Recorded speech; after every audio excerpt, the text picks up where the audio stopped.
Hello and welcome to a brand new episode of Happy Mum, Happy Baby, the podcast. Today I have not one, but two very special guests. Very. I've got my brother and sister in the studio. It's Giorgina and Mario. We finally made it! We made it! Took years. Yeah, We're on series like 500, but we finally made it. Finally made it. Here we are. I honestly don't know what's going to happen over the next hour, but I'm looking forward to it. Can't wait. Good. Here we go. Good. Okay. How are you both? Good. Tired? Well, this is going to be a long hour if you're going to give me one-word answers. I'm very good. Okay. Very good. All right. I'm here with you too. What more could I want? Isn't that sweet? Starting off nice. I love the fact, though, that, you know, for us to spend any time together that we can actually talk in and not have the kids around, it's got to be work-related now. It has. Either we're Yep. making a TV show or we're in a studio. This is true. Or they're in bed. True. Oh, that's true. We can get together. But they can still come downstairs. So. I mean, Yeah. we're better off in like a studio with a door that's completely shut. Yeah. People can't get to us. I was more for Italy with limoncello and stuff, but it's 11 a.m. Who So was a limoncello? Oh, this has made it way more fun. It's 12 o'clock in Italy. True. It's very true. Well, now we're actually a couple of episodes of Giovanna Fletcher Made in Italy Yay. out on ITVB. How are you feeling seeing it back? I love it. It makes me really miss it, though. It doesn't make me miss it. And you two are actually quite funny, you know. And we've been think- edited well. Yeah, in Really the moment you well. can appreciate it. But Really once you're well. back, it's Like, funny about. I literally sat there thinking, oh my God, you two are actually all right. I got you wrong. Because when Listen, you're in the moment, you're like, where's my joke? Where's my joke? Where's Yeah. my I've said one, where's my I didn't catch it. you take after us. Mario. Like P. Dylan. Mario. And you take after Nan. Okay, let's talk about our childhood. It's a shared childhood experience. It is. Straight in. Straight Yeah. in, we're going in. How was our childhood, guys? Well, Happy? I think actually it's very evident our childhood was actually really good because Yeah. the way we are together Yeah, exactly. And with our children. and with our children, yeah. I think, so obviously growing up, I think you've got loads of outside people at school and stuff, and those relationships can be problematic at times. For me, my childhood was you two. You know, whatever we were doing, whether we were making up a radio show on our little Fisher-Price recorder Yeah. or, you know, going outside in Mum's heels, Mario. Still do. Scouts. They're a little bit small now, but they still did the trick. But like, you are so, you know, you are a part of that. You're heavily, that my childhood is you. Yeah. It's true. I can remember loads of us playing Yeah. when we were younger. Like, I've Yeah. got Yeah. loads of memories. Yeah. Yeah. Us dancing in the window, Yeah. doing those little silhouettes of the neighbour over the road. That we fancied. Yeah. Mario's been... Trying to think. Mario's like, Wasn't the guy that lives across the road like a 6-year-old doctor? Whether floats your boat. No, this was like pre-12. Yeah, but this is in Barkingside, isn't it? Yeah. Oh, I'd have been way too young. Yeah, you were too I can't young. remember You were that. probably I can remember Ingatestone more. Yeah. How old were you 6 when we moved to Ingatestone? I was 11. So how much? How old? 6. 6, yeah. Yeah, I was talking to Dad about how much he moved within the first, whilst we were kids. Yeah, loads. Because we were all born in separate places, like different places. Yeah. Yep. That's a lot of moving with little ones. Yeah. Yeah, I couldn't God, do it. movies are annoying as well. Have you moved since having Parker? Yeah. Well, no, Becky was pregnant when we moved. She Okay. was 5 months pregnant. That was still a headache. And you've moved once? I Some moved, yeah, kids? when I was pregnant with Dylan. Yeah. 8 months pregnant. But he literally moved, they moved so much. You would be. Well, we're going to move again when Becky's 8.5 months pregnant. So, see you later. Yeah. But Moving that's a lot of stressful. moving, yeah. But I wonder if that moving is kind of why we were so sort of cemented together. Yeah, as I don't well. remember all the houses though. I remember us living above the calf. In Canning Canning Town. Town. See, I don't remember that. I do, because someone, probably Uncle Anselm, played the Poltergeist film one night and definitely took it in on a level that I shouldn't have taken it in, thought things were going to come out of TVs for many years. And I can remember being downstairs in the calf and having to run past the lounge every time I went past it just in case something was going to come out of the TV and get me. Wow. Yeah. That's a vivid memory. Uh-huh. You okay? I now just can't be in lounges. It's Now I'm just thinking about it again now. We just become movie viewers. We've been on 5 minutes. How you doing? It's that podcast. How you doing? You okay? Do you want to cry about it? Yeah, traumatised films from childhood. You okay? Oh gosh. So our childhood though, and our relationship with mum and dad, did it make you look ahead to you as parents and what that would be like, and how you'd be as a dad and as a mum? Did you always think it was going to be a part of your future? Because Georgie, growing up, you were very much footloose, fancy free. Oh yeah, party animal. You were. I was a lot more civilised. Oh yeah. No, I think I always knew I wanted to settle down and have kids, Yeah. but it didn't happen when I thought it would happen. So I kind of forgot about it for ages. Then I can obviously remember your 29th birthday. No, I was 20. It was your 29th because the year later you Good were memory. 60. And Georgie being like, so first of all, she was meant to come meet us for dinner. Oh, God. And we were going to Lamito, remember? Yeah. And Georgie texted on like when we were meant to be going and saying, "Oh, I'm gonna stay at work for a drink, so I'll come and I'll just push it back later." I was like, "Great." And then we pushed the table back, I think, to 9:30 eventually because it just kept getting pushed back. Georgie turns up, just eats our scraps from our plate. Absolutely wasted. Absolutely wasted. And then just starts crying. Going, if I had £4,000, I'd just go and travel right now because, what's going on in life? If I had £6,000. But and I think we all have in our heads that we have to meet a person by this age, get married by this age. Exactly. Like, I had 26 in my head just because you had said that when we were kids. Yeah. But then now I look back, I travelled, I did loads of other stuff because of that. Yeah. And I think I'm actually a better parent because I've Yeah, you don't feel like you've missed out. No, exactly. No, you're ready. Yeah. So I met with Lee when I was 20, literally just about to turn 30. Mm-hmm. Had Summer at 33, Dylan at 30 something. 30 something. 37. You covered it. 37, 36. And 36, you're just about to turn 37. yeah. And I think I'm a better parent because of that. I feel like now I wish I told my younger self, stop stressing, Yeah. enjoy life, travel, and then it will just happen. Because it did. Yeah. Now I'm knackered. Not because I'm hungover, because I've got 2 kids. Yeah. Well, obviously, I had much more of a calmer upbringing than Georgie. Yeah, I wasn't out a Everything lot. calm compared to me. Yeah, I wasn't out a lot, gallivanting and womanising. No, not at all. Not at all. No, just at home. Yeah, reading having books. 2 older sisters really did help you in, Yeah. in your approach to dating and everything. You really did. Yeah. What were you doing? All those times that we cried over boys. Yeah.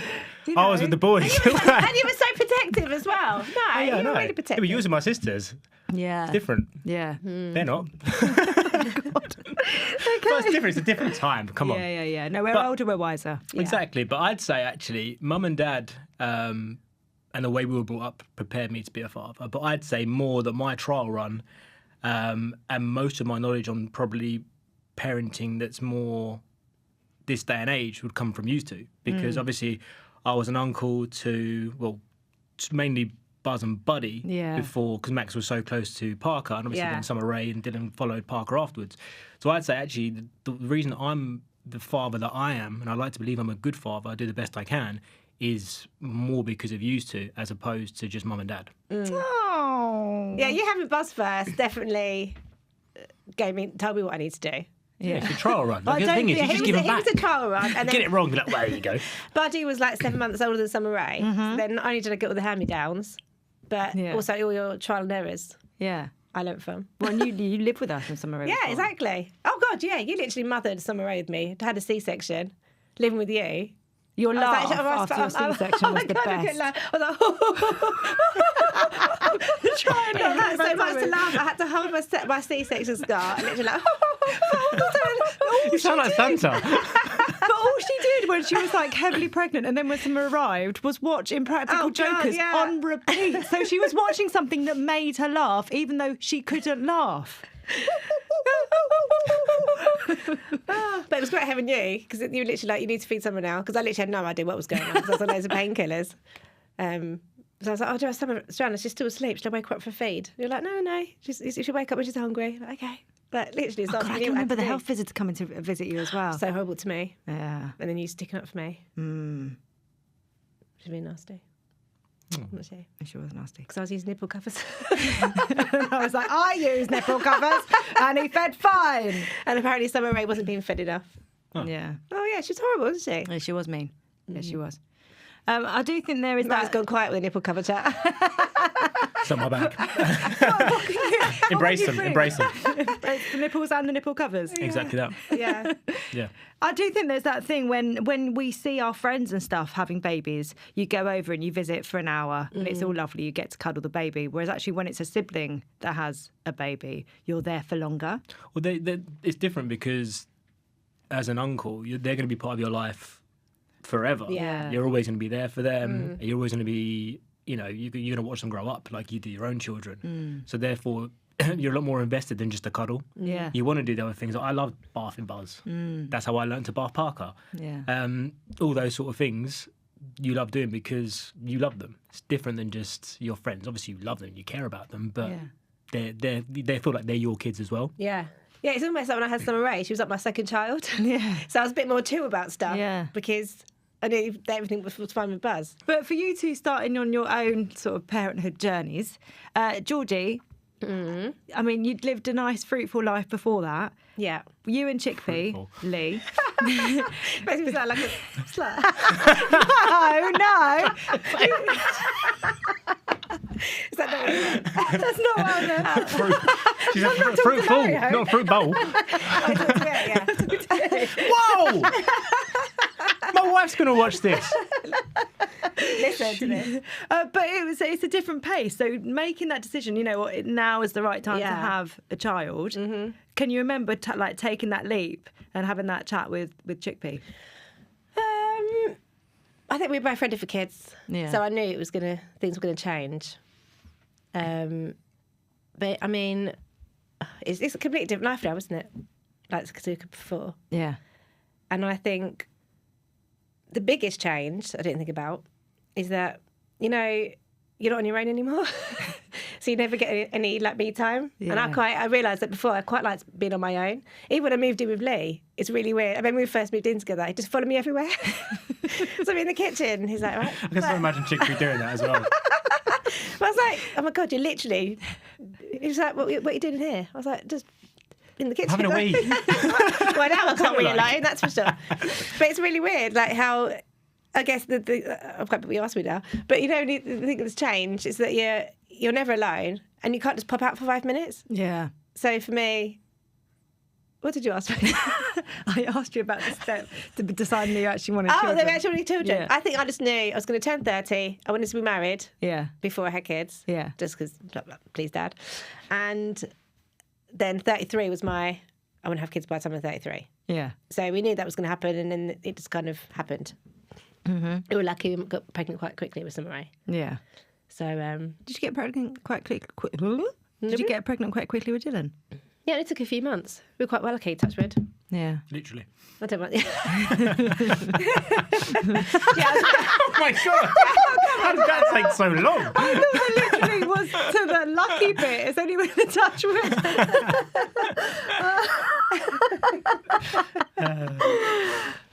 Yeah, so we knew. So I was really prepared for it. Yeah. And I think I've been waiting for it. So I was really excited because I had, Buzz Yeah. and Buddy. So yeah, for me, I was You're really, ready. Yeah, but it is a game changer. It is. Mario, what about you and Becky? See, ours was actually quite a struggle. So I proposed to Becky, and then we found a venue that we liked, and it was 2 years away till we could get married. So we got back in the car after we'd seen the venue, and it was very much an elephant in the room of, well, should we try and have a kid? And I was like, right now. And then Did you get excited about the sex element of having trying for a baby? Absolutely not. It's the worst sex in the world. Yeah. But before you actually, it is the worst sex in the world. in but your head, beforehand, you're like, I'm going to get laid a lot. This is going to be great. She's going to be on me for once. But it wasn't that. It was not that. And the thing is, we tried for 6 months and nothing happened. We were both getting really stressed. So we went to the fertility clinic, more just to see if there was anything wrong. I remember you telling me about the fertility clinic. It was madness. The whole We talked about it, thing of remember? it was mad. So it was a Tuesday. I remember it was yesterday. It was a Tuesday. Becky drove. She drove me to... How are you going to word this? How am I allowed to word it? However you like. To have a wank. It was crazy. It was like a treat. I'm in a relationship. We don't do that much anymore. I remember you telling me about the amount of things on offer as well. For you. Yes. So I went there thinking, old school magazines, fine. Use your imagination. Use your imagination, fine. It's been a while, so let's go. But literally, jazz hands. And then the woman took me into the room. And there was a TV and there was a selection. And I thought, brunette woman. I was like, okay, no, she's not cheating. Becky's brunette. How long have I got? Yeah, pretty much. Didn't take long. I swear to God. The woman didn't even take off her bra and I was done. So I came back out. The room and the woman was like, "Is everything all right?" And I was like, "Yeah, dandy." And that was it. And they said everything was fine and you had to stop stressing and putting so much pressure on it. And that was what it became. It became this whole thing of every single time, every month came round, Becky, but I'm ovulating. And then I'm sure other guys will relate to the fact that when you are told to ejaculate, or you have to, it becomes actually quite a task because all you're thinking about whilst you're, pounding away, is that I need to ejaculate and I can't. So then all of a sudden your mind's not on what you're doing. It's actually the complete opposite. And then all of a sudden you feel like you're failing your partner because you can't perform. And as soon as we went to the thing and they just said, relax, I just said, we both just made the decision that if it happens, it happens. Yeah. If it doesn't, it doesn't. And that was in January. And then in March, we were in Barbados. And that was when we found out that she was. And that was just literally from stopping trying and stopping putting so much pressure on each other. It's very hard, isn't it, when you hear don't stress as something that will help you have a baby. So all you can do is stress. How can you not stress? Yeah. How do you tell yourself not to stress? Because then you're stressing about not stressing. I think as well, when you've got other people around you, whether it be your family or your friends that are easily falling pregnant, that's another thing that then adds another layer of weight onto your shoulders, that you feel that you're like the unlucky one. You're the one that can't. But it was weird. After we saw the doctor and he was like, everything's fine. It kind of, because then that whole time as well, you're thinking, can I have kids? Is there something wrong with me? Then you think, is it going to affect my relationship? Because if I'm able to have kids, you still want to be me. So all these things playing on your mind the whole time. So once you were told everything was fine, then it just become more of an enjoyment thing, and then that was it. It's going to happen at some point. Yeah, no, and it did. So, do you think talking about fertility is harder for men than women? Yeah, I think so, because I feel like women have there's a lot of places to go now. There's a lot of go-tos. Yeah. Well, men, I don't think so. I don't feel there is. Like, when I spoke to my boys about it, obviously what I've just spoke about with because a lot of them have been in the same situation where their wives or their partners are ovulating and it's go time. And they're like, yeah, it ain't go time. They're sitting in the bathroom crying like, she did things to me again. You're finally taking longer than 2 minutes. Yeah, exactly.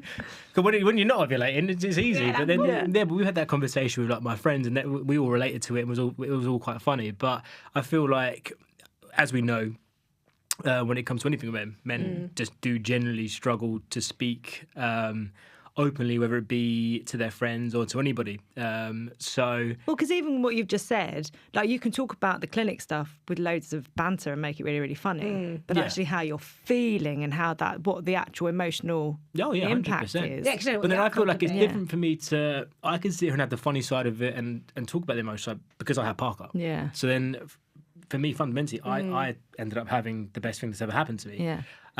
Whereas I understand that a lot of people don't have that. Yeah. So I understand how hard that process is, and it isn't just a short thing either. Even now with the next baby that's coming. Woo!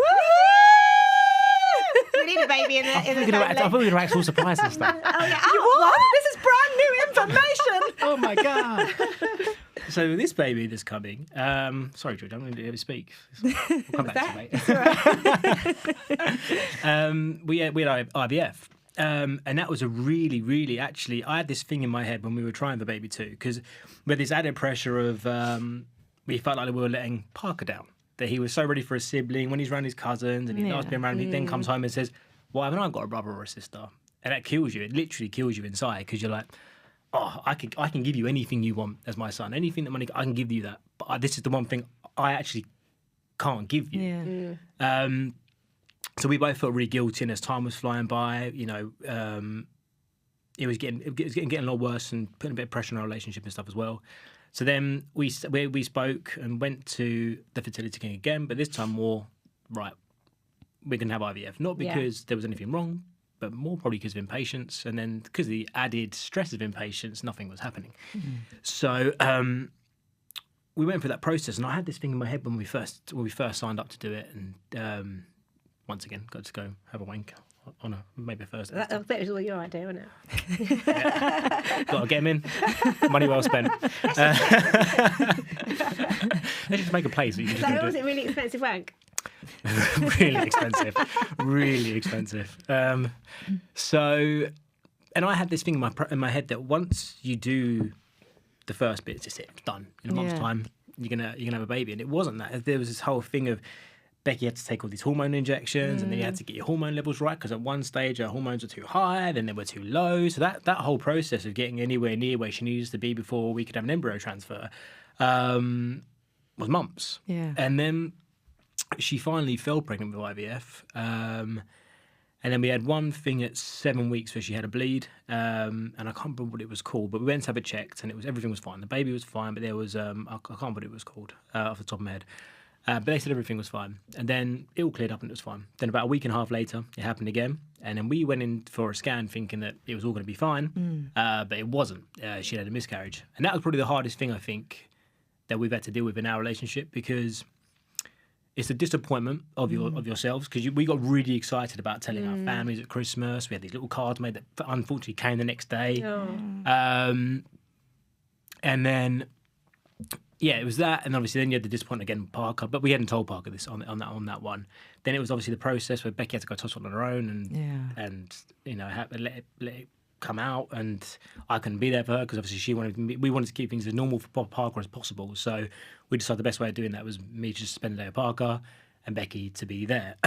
So then after that, it wasn't like you just had 8.5 weeks where you'd had a miscarriage. It was 6 months of hope and 6 months of injections and trying to get everything in the right place for you so you could actually start the journey. And then we started the journey, and then obviously it didn't happen. So you see all your future together, don't you? Well, you just start envisioning everything. Yeah, it's like fantasising, isn't it? Then I think that baby would have been due in July, so then we were going to cancel the wedding, and like I said, we had things printed off to surprise everyone with the family, and you already started visioning what Park would be like as a brother. So then I said to Becky, let's just, because it's really weird, because we'd phoned up on that day before she had the bleed and said, can we cancel the wedding? Can we push it back another year? Yeah. And then obviously that evening's when it happened. So then I said to her, when obviously that all happened, I said, listen, let's take a break from this, because it's been 6 months. It's been really hard on you. So let's actually just look forward to the wedding. Let's have the wedding and revisit this afterwards, because it's actually taken centre stage of everything in our lives, and there's so much good in our lives that we weren't focusing on, and we were just putting so much emphasis on having another baby that it just become really unenjoyable. And the joy from having another baby actually wasn't joy. It was actually quite a burden and really upsetting. So we got married. Obviously, it was really nice. It was very hot. Do you also think having the wedding made people ask less? Because we all know that as soon as you're in a couple, in a relationship, if you get married or whatever, people are all asking you straight away. Then when you have one, they're asking straight When's the away next when you one? get They ask another you, one. as you're literally holding your newborn baby, yeah. you can have another one. Yeah. Look, I didn't Yeah. just do I'm this still one. bleeding down there. I haven't named this one yet.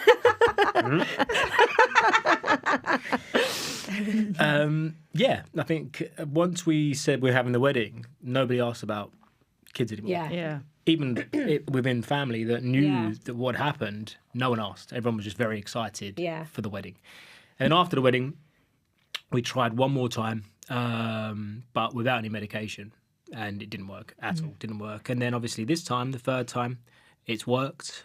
She'll be 16 weeks when this goes out. So, and it's been nice because now this time, everything sort of felt different. It's felt a lot more relaxed. It sort of feels like we got to sort of recharge and re-prepare ourselves for it's not even a journey, it's a battle. That's the thing. That's the difference. It is, because there's so many curveballs that you don't see, and it's really hard. And I feel like even when you fall pregnant naturally, every single week feels like it takes ages. And, and when everyone always says, when you see someone who's pregnant, I feel like they've been pregnant for ages.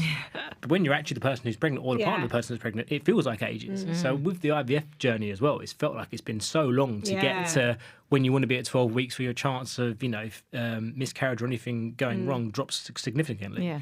So, and because everything sort of felt different this time, that's why we were a lot more confident in taking Parker to the scans. And when he heard the baby's heartbeat, he got really excited, and he saw it on the screen. And it was one of those moments where it made everything that's sort of happened in the last year, and the journey and the disappointments really worth it. And I feel like when the next baby comes, even though it's been hard, I feel like we'll appreciate that baby so much more, just because of how hard it is, how hard it's been, and how much we've been through to make it happen. Yeah. So, and it's cost a lot of money. So this baby better be like Prime Minister or something. It does blow my mind, though, that Becky's miscarriage and my miscarriage were on the same day, but 9 years apart. Yep. That blows my mind. Yeah. I think as guys, we underestimate. We see it and we support it when women go for pregnancy, and at the end it's all jubilation because everybody's happy. But I feel like as guys, we don't actually see how hard it is when a woman has a miscarriage. Because I saw Becky broken, and I think that's the only time in our relationship where I haven't been able to lift her, whether it be, as we've seen, I'm quite funny now and again. Really? But I've not seen it. Not the last 10 minutes. You should watch the show, Mum. Giovanna Fletcher, maybe 8 p.m. ITV Sundays. But yeah, I felt like I couldn't lift her out of that. Yeah, and that was really hard. And I think as men, we don't actually realise it's the toll it takes on your body, but more importantly, your emotions and how much. Even though we feel disappointment, times that by a million. Yeah. Because your body's gearing up to do something that's the most magical thing that we have in life. And then all of a sudden you don't have that. Yeah. It doesn't just stop though, does it? Your body's still not right for ages. Yeah. Exactly. Anyway, should we lighten the load a little bit? Let's talk about actually having our kids, shall we? Nearly went there, nearly went. Did you fill it back with a joke? Yeah. Chandler style. I can remember George going into labour because we'd just gone to Dad's and eaten loads of food, and George had a tummy ache, and I can remember hearing her come down the stairs at like 11 o'clock at night, and I followed her down and I was like, Georgie, you all right? She was like, yeah, I'm just having really bad period pains. I was like, I think that's a contraction and we should probably call the hospital because you booked in for a C-section in like a week. Yeah, I didn't realise, and I kept saying to you, my lower back really hurts. I keep getting these sharp pains. But you couldn't breathe. Have you packed your overnight bag yet? Because I was 37 plus 3, whatever it was at that time. And then I remember going back to bed for a little bit, and then I phoned the hospital, and my waters are broken. Do you remember? I didn't realise that I had a little bit of dribble. I thought I thought it was going to be like the movies, like. They all want to drink or anything? Limoncello? Yeah. But I didn't have that. I remember getting out of bed that morning and being like, oh, just wet myself a bit, and then kind of. Took her back to the old days when she used to get drunk. Yeah, I kind of just like glazed over it. And then when I phoned the midwife to say I'm having these contractions, this part, and then she's like, have your waters broken at all? And I was like, oh yeah, this morning I weed myself a bit more. And she's like, you need to come to hospital right now. And I remember I was going, Lee's going, she'll have a shower. I know, and it was night time. Get in the car, Chickpea, get in the car. Yeah, I remember us going there and we had to park. Do you remember across the road? And I had to keep stopping every now and then for contractions. And even though I knew I was having a C-section, weirdly, 2 babies. Obviously, I tried to do VBAC with Dylan, but ended up having a C-section. But with Summer Rae, because I'd done all my hypnobirthing and I was so relaxed, I remember I'd laughed the whole time. It was the funniest thing ever. It was like being in a comedy show. Yeah, people next to us must have been like, what is going on in there? Lee was pretending to be a surgeon. Do you remember he kept pretending to like bring me back to life? I was just laughing the whole time. I had no painkillers. Do you remember? Yeah. And she kept coming in and said, are you okay? Like, we know you had to have a C-section, but there's an emergency at the moment. And so the fact that you're fine, we won't open up another theatre. We'll just like ride the wave. Yeah. And you kept looking at the chart saying, George, your contractions are really close together. Yeah. And then they were like, you're 8 centimetres. Like, we need to get you down to theatre. I was like, oh my God. Like, Was Summer Rae stuck in your rib cage? So because she was breech, I knew I was going to have a C-section. And they wanted to do that, I can't remember what it's called, EV something, where they, from the outside, try and manipulate. Yeah, try and like flip her around. It's quite painful, isn't it? Yeah, nice. And it's quite distressing for the baby, and the success rate is like they can turn back 40% or something ridiculous like that. And I'm so glad I said no, because especially if her head was up there. Yeah, when they did the C-section, they had to call another surgeon in because her head was stuck under my ribs. So when they had to put pressure on one side of my ribs, and she literally popped when her head came out.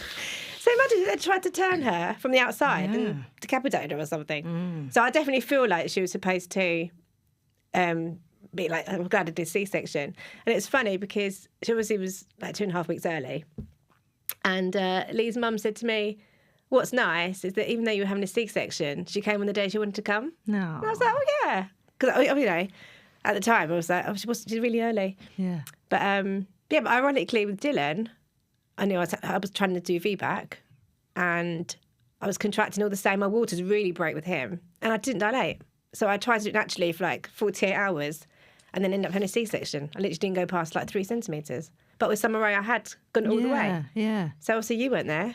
And Lee wasn't making me laugh. Lee was actually asleep the whole time. He used all his banner on Summer Rae. Yeah, he did. I've got to say, I can remember, so I was in the Himalayas at the time with Copperfield. Oh, we were on a yeah. trek and I was having a really difficult day and signal was like in and out. And I can remember getting to the top of this mountain and a text coming through to say that you'd given birth and just bawling my eyes out and just be like, it's here. Because I do think there's that thing actually when, you know, the more that you are invested in birth, the more birth stories you hear, you realise that it's a fucking miracle when a child is born and they Did you just F-bomb? Yes, this will now have an E little thing next to the... Wait, beep.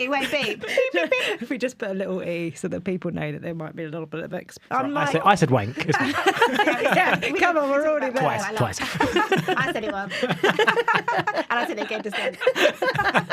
We just want to sit here and swear just because we can. We're such kids.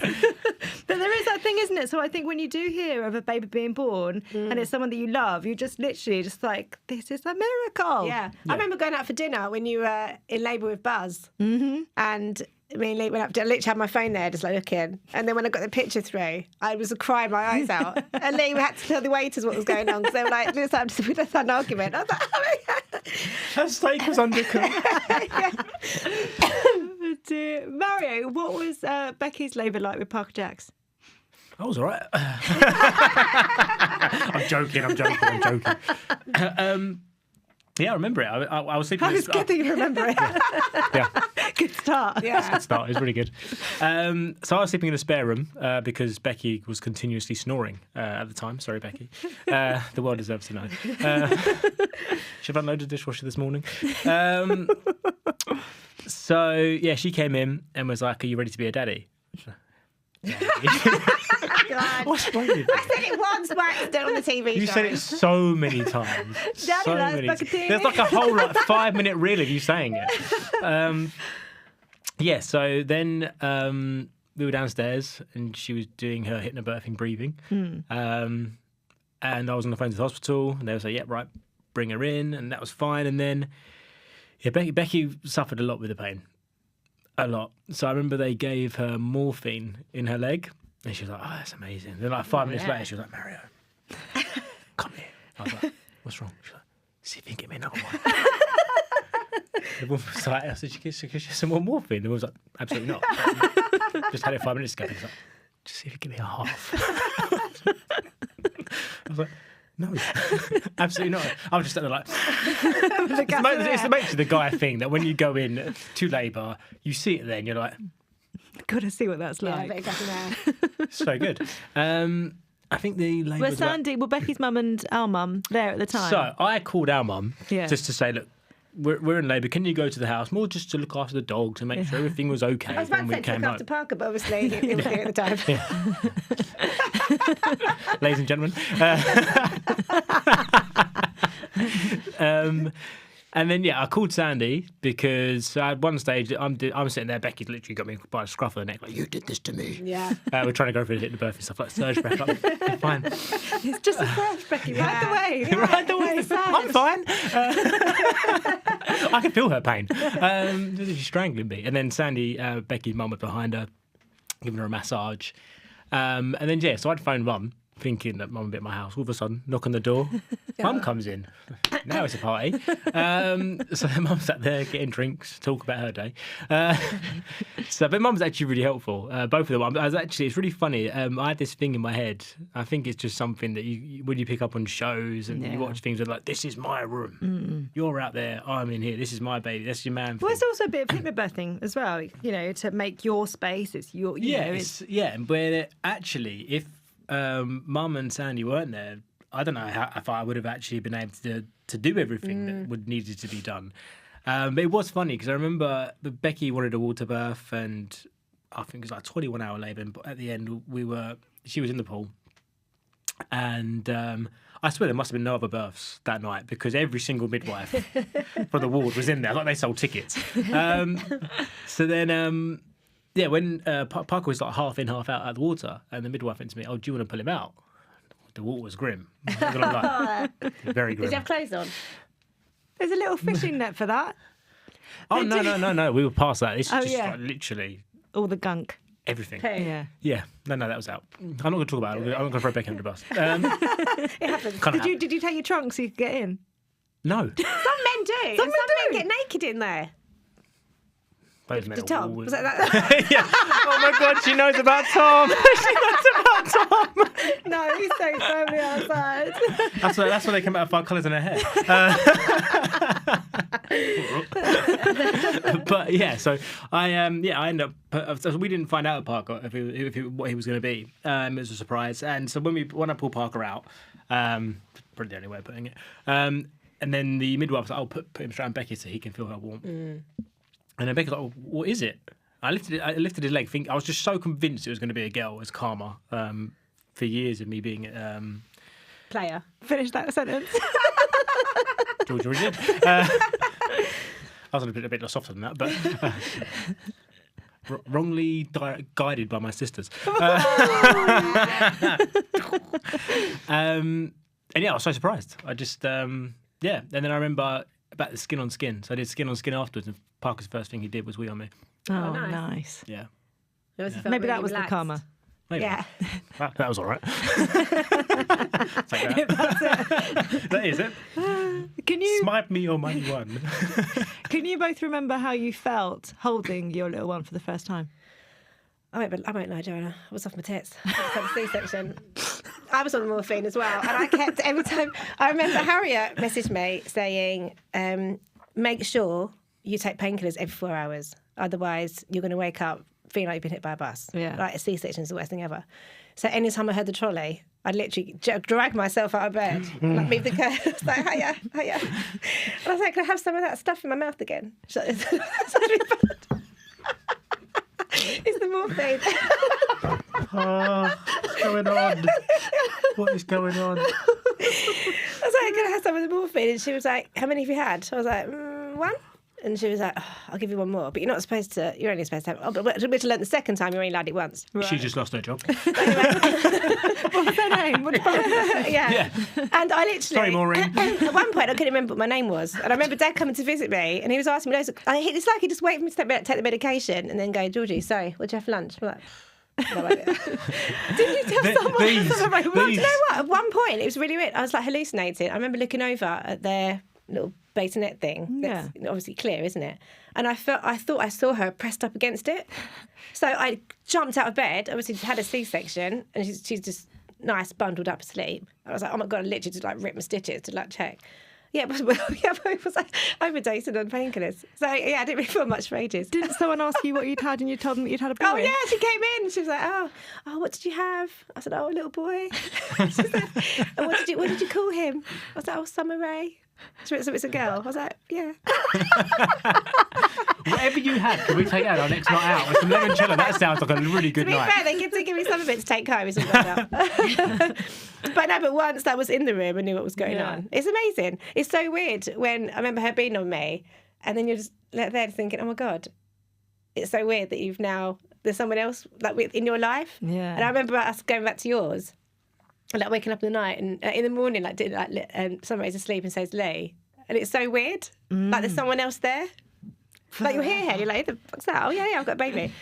But it's amazing, isn't it? How did you feel? Well, mine wasn't as dangerous as that. You went off your tits. Unfortunately, I was off my tits. It's an idea for next time. That's the one bonus of having the baby. Yeah. You get all the drugs. But Becky, we're in this together. Give me some. Yeah, I just like I said, we did skin on skin. But it was amazing. I remember, it's like Georgie said, all of a sudden there's an extra person that you're responsible for. I think as dads, I think it's a lot harder for us to connect with the baby at the start. Well, there's a big pressure, I think, on that bond, on that initial bond of I think it's a big picture perfect movie moment. You meet your baby and life is complete, and there's the endless love and whatever else. But actually, it wasn't that. It's a stranger that's suddenly in your arm. There might have been inside you for a woman, but there's not necessarily a connect. No, it doesn't connect. Your brain can't connect the dots straight away. No, and I think where Becky had Parker inside of her, growing him for 9 months, you automatically have that connection and that bond. Yeah, a lot more than what I would have had. So even though it was amazing when he was first there, I felt really left out because I was a bit like, kind of feel like you two have kind of been together now. Especially he's breastfeeding. Yeah. Yeah, I mean, even that, I tried, but... They nipples again. Gotta get him in. Didn't go for it. But no, it's just that there's so many things you do feel left out as a man. But and loads of people said to me, like loads of guys in here were like, oh, you won't have that connection. Really? When you first told you about, you won't have that connection. Wait till like 6 months when they start giving you something back, then you'll feel it. I didn't know what they were talking about because as soon as I held Parker, I did have that connection. Yeah, I felt left out on stuff like breastfeeding and the fact that for 9 months. You miss Becky's boobs. That's why it's left out. Still do.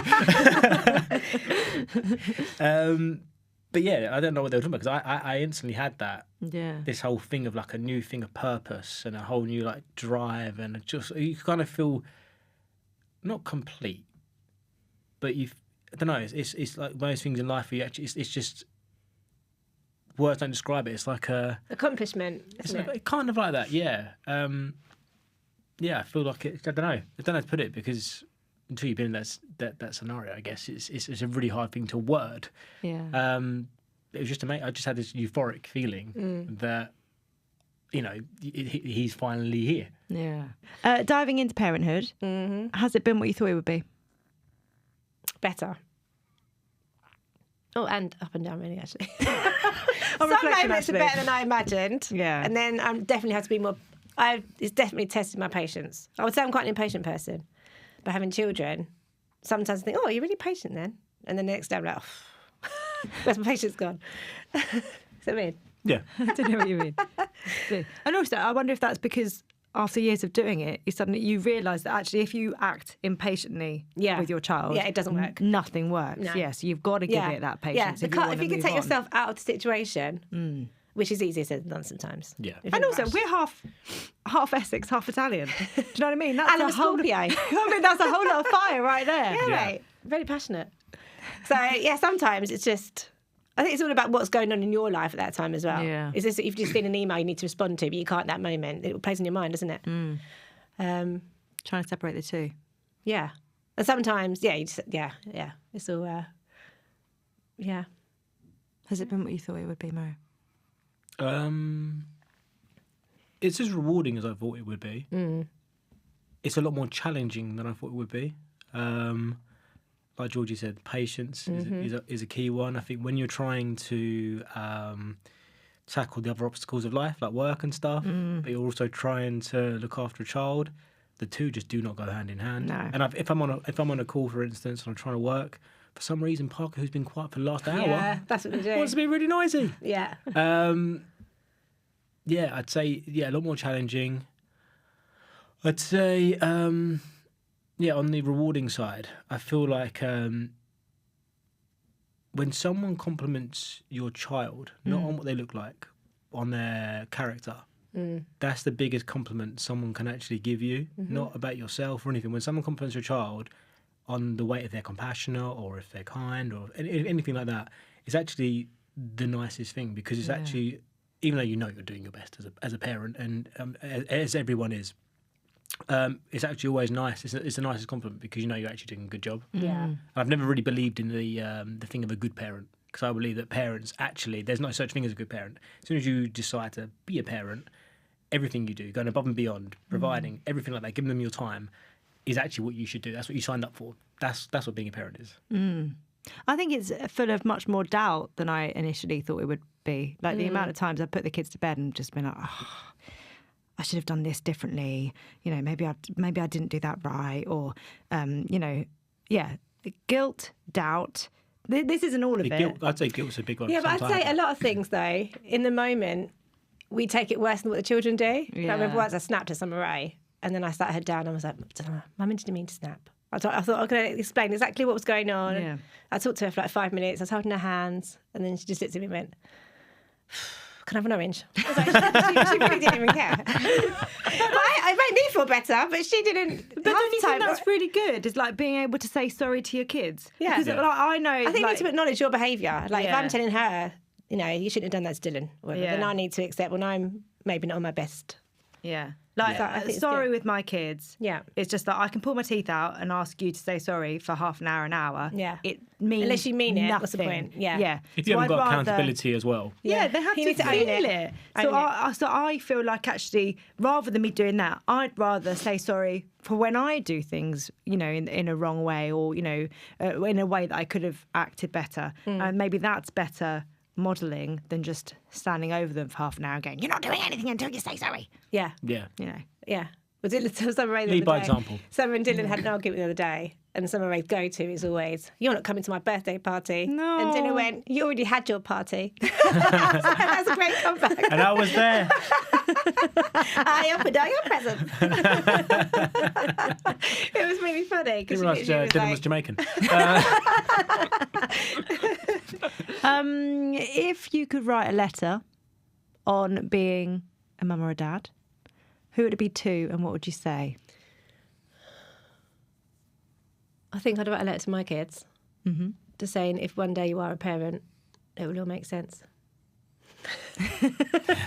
Mummy's behaviour. You'll understand. You deserve because it. I have learnt loads Why now. mummy drinks. Part 5. Why you can't share mummy's drinks after school? Because I look back now and I think, that's why mum used to get really annoyed about that. You know, that's the little things. And I think until you become a parent, you don't realise those little things. Yeah. You know what I mean? Like why things happened. Yeah, no, I agree. I think that's the thing as well. I think being parents ourselves, I've learned a lot more about mum and dad and how much they did for us. Yeah. Being a parent, and how hard it actually is. Yeah, and decisions that we have to make, that they had to make. Yeah, and they're life-changing decisions as well, like things like schools, all that sort of stuff. It's just such a big decision, and it doesn't, you know, it's hard. Yeah. So I respect them for that. Yeah. Mary, your letter? My letter, probably to Becky, because I think that there's stuff that as men we probably don't. As I know for myself actually, so as men, that I don't say to her enough about how good of a parent she is and how much our house wouldn't tick the way in which it does without her. So I probably write a letter to her, probably thanking her and just saying things that maybe I should say a bit more. Go home and tell her tonight. We'll probably be drunk, won't we? Becky, got something to tell you. Oh yes, I'm amazing. We'll leave her a voice note. Meeting Becky completely changed your life. Yeah. Changed who you are as a person, and like it brought out the best of you. You know, Becky herself, and then becoming. It sounds like a cliche, but it's true. It does. Yeah, I agree. Cliches are cliches because they're cliches. Yeah. There's a quote. You finished it, guys. I did not say cliche. I did not say that. That's the caption. Yeah. Yeah. Why you look at me? Okay. I just love Becky. It's all fine. And I would like you to finish these 3 sentences. Okay, Georgie. Being a mum means Never weeing alone. nice. Mario. Being a dad means Because that's not really heartfelt now. No, I'm not. Actually not. Well, to a boy, it means winding up Becky as much as possible. I love it. I've got someone who does this thing called bum in the face. Bum in the face. And I'm all for it. It doesn't do it to me. I'm like, no, Daddy, should you do bum in the face? I'm like, Oh, lucky Becky. so what does dad being a dad mean to me? Bum in the face. Summarise. nice. Since having children, I Haven't slept. Yeah. I'm so tired. Drunk loads. Yeah. okay. Lacking sleep, but lots of drink. Lucky sleep. And I'm happy when The kids are laughing together. I love it when Lee and I are kind of there, but not in their situation, and they're chatting together and having a laugh about something. I love it. You make the 2 little humans. And the other day somebody said, Dylan's my bestie. I said, one day you'll be able to go to the cinema and stuff with Dylan. She went, look, like boyfriend and girlfriend. like brother and sister. That's hilarious. That's funny. I'm happy when I'm happy when Parker's happy. It's that simple. Like, for me now, with obviously another baby on the way, everything that Georgie just described and everything I see with your boys, with each other, I can't wait for Parker to have that. So I'm happy when is now. That I know I've got that to look forward to. Yeah. One more thing. What's it like seeing... Well, I know what it's like. I'm in the family. Obviously, we've become parents, but mum and dad have become grandparents, and that's a very different role. You know, like I spoke to Dad about the fact that when our kids are there, they can jump on the sofa, something that we wouldn't want to do. God. But seeing Dad come alive in a different way in a park and becoming almost becoming kids themselves, you know, it's a very... for me, I think it's a very interesting transition to no longer be, to still be the parent, but actually above that, you're a grandparent. And it's a very different role. I think as parents, you want to be fun, but at the same time, you have to set boundaries as their parents. That's your role. Unfortunately, you can't always be the fun, good cop. You have to be the bad cop. That's just part of the role. Whereas grandparents don't have to do that. They can be the fun. Yeah. And they've earned that right because they've gone through the process of doing what we're doing now, where we have to be good and bad. Yeah. Thanks, guys. It's 10 past 12 again. Fellas laughing. I'm going to have so much limoncello.